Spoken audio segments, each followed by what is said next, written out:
Welcome to the USCA Writing Center workshop on using literary terms. First, we need to figure out what is a literary term. Well, literary terms describe elements of literature, but that seems like a really circular definition, so let's try that again. Literary terms are formal academic, which means they're specific and they're exact. Terms used to describe literary elements and literary techniques an author uses. And usually we're describing them for a very specific reason, because we're writing a paper about them or we want to discuss them.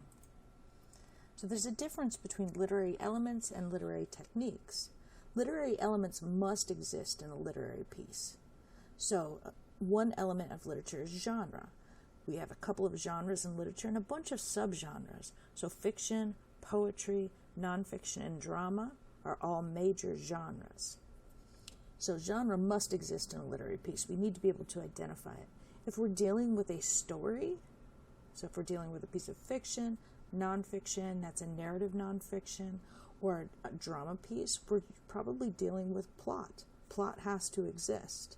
And if plot exists, then we know we need a protagonist and maybe an antagonist in conflict. If we're dealing with poetry, we could be dealing with a narrative poem in which we need a plot, or we're dealing with a poem that concentrates on a specific subject. Literary elements must exist in a literary piece, however. Literary techniques are a little bit different. These are things that are employed by authors to assist them in their artistic expression. They help provide readers with a better understanding of the literary elements.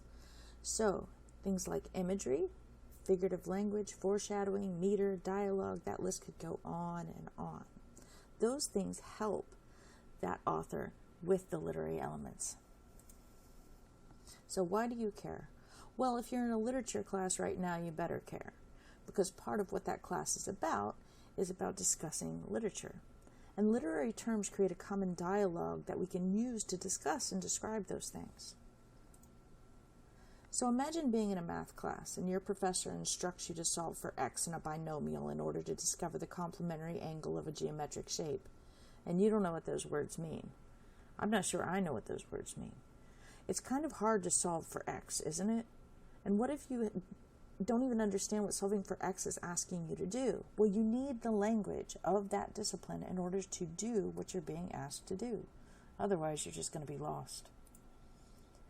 Now imagine being in an English class and your professor instructs you to discuss how the unreliable first-person narrator's tone hints at a disconnect between author and speaker, and how that ironic point of view is connected to the theme of a short story. Well, just like with the math question, there's some language you might not understand in here. We need to know what your professor means by unreliable. What's a first-person narrator? What does tone have to do with anything? What's a disconnect between author and speaker, and how is that related to irony? What's an ironic point of view? And what are the themes of that short story? So we need to know the language in order to be able to discuss something. What if your professor asks you to comment on how the metrical form of a poem reinforces the theme of the poem? Well, you're going to need to know a lot of terms about poetry.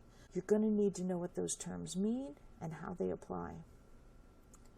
What if your professor asks you how the figurative language of a poem suggests that the speaker in a love poem is uncertain about their relationship? You need to know what figurative language means. Literary terms help us communicate ideas about literature. They allow us to have a common language that we use when we discuss it. And your professors are going to tell you to use them, so you might as well. But if you have to use them, you have to know how to use them and when to use them. So that's what I'm going to talk to you about today. Honestly, using literary terms incorrectly is sometimes worse than using them at all. So if you're not sure about whether a term is correct, don't use it. If you're not sure about whether a term is correct, maybe look it up. Let's think about professor as audience for a second. Put yourself in the professor's shoes. They want to know that they haven't been wasting their time, and that you're learning how to interact in their discipline at the college level.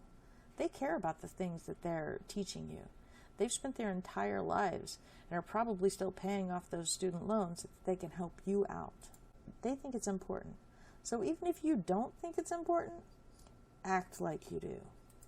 If you want to walk the walk, though, you have to talk the talk. And talking the talk when it comes to literature means using those literary terms correctly. So here are some rules for using literary terms by me, Dr. Amanda, English professor. Rule 1. As I said before, if you don't know what a term means, don't use it. Here's some examples of some things that I've seen students do over the years. The hero's exposition with the anti-hero sets up the climax of the story, which is don't look a gift horse in the mouth. Well, there's some problems with this thing. The hero doesn't have an exposition. Exposition is the first part of a story arc in which information is revealed. A hero and an anti-hero are the same thing. They both mean protagonist or main character. So the hero and the anti-hero can't be opposite characters. The exposition doesn't set up the climax of the story. And the climax of the story isn't don't look a gift horse in the mouth, because that's a theme. That's a message of that story. Perhaps even a moral. So this sentence really doesn't make sense. The next sentence, the scansion in this poem is related to the poem's main character. Well, scansion is the act of marking meter in a poem, things like stresses and pauses. It can't be related to the poem's main character. Or if it is, you're really going to have to explain that. Plus, poems don't have main characters. They may have something called a speaker. So that speaker could be the main character of that poem, but what if it's not even a narrative poem? This next sentence says, the free verse meter of the poem follows a strict rhyme scheme, and then it gives us some letters. Well, free verse poems don't follow strict rhyme schemes. That's what makes them free verse. Formal poems follow strict rhyme schemes. And the rhyme scheme that's given here, where all the A's, all the B's, all the C's, and the D's rhyme, this is actually the rhyme scheme for a Shakespearean sonnet. That's not meter, that's rhyme. Meter is actually the rhythm of a poem. Now this last sentence is something that makes me cringe. The play's author uses diction to express their meaning. Everything uses diction. Absolutely every piece of text. So your professors at that moment, when you write a sentence like that, are thinking, I've wasted my life. But why are they upset? Well, they're upset because part of what they're trying to do in this class is teach you how to use those literary terms correctly. If you're in a class right now that's discussing literature, think back on the terms that your professor has used. If you're in an English 102 class, they may be offering quizzes or asking you to respond to literary terms and literary technique definitions in exams even. Rule number 2, if a term exists for the thing you're discussing, then please use it. If you're talking about a story and you want to reference the main character, why not use the term protagonist? Protagonist is a more exact and precise word, and it's also a literary term that your teachers probably want you to use. Some other examples are things like Bildungsroman. Now that's a very strange word, but really what it means is a coming-of-age story. So if you have a story where you have a young person who is going through an epiphany of some sort, so a realization about themselves or the world, something's changed in their life that shows some growth, that's a Bildungsroman. Personification. That's a character that's representation of a type of person. It could be a concept in the form of a person, and it can also be the attribution of human qualities to non-human things. And a character could be representative of a type of person. They're the personification of heroism. It could be the attribution of human qualities to non-human things. Sometimes we'll say, oh, the wind blows. The wind doesn't blow. And it certainly doesn't whistle. It's a bit of figurative language that allows us to describe things. An allusion is a reference to an earlier text, a work of art, or a cultural reference. Don't confuse it with illusion. Allusion means that the piece of writing that you're looking for relies on the reader's understanding of an earlier work. Cliché. These things are sayings that are overused and therefore lose their impact. We deal with clichés all the time. Foreshadowing. This is a moment or element that hints at future plot twists or outcomes in a story. Oftentimes, when we watch a film, particularly a mystery, we'll see some foreshadowing that we don't realize is revealing something about the whodunit. We might not realize to the end of that story what was being foreshadowed. Slant rhymes. Slant rhymes are a rhyme that creates an echo of another word through similar but not identical sounds. So if we think of exact rhymes, which is the opposite of a slant rhyme, an exact rhyme is a little bit like Dr. Seuss. Cat, hat, fat, sat, mat. A slant rhyme has sounds that are similar but not identical. Pitter patter, silver sliver, wind whined. And the word pitter patter in particular is a kind of slant rhyme known as consonants. A sonnet. If you see a 14-line poem and it's about love, it's a sonnet. Sonnets usually have a set rhyme and a set meter. Your professors, when you use those terms correctly in your paper, are really, really pleased with you and probably themselves.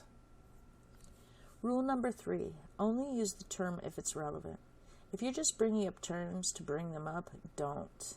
Make sure it's relevant to what it is you're trying to do in your paper. Think about your thesis. What's your goal?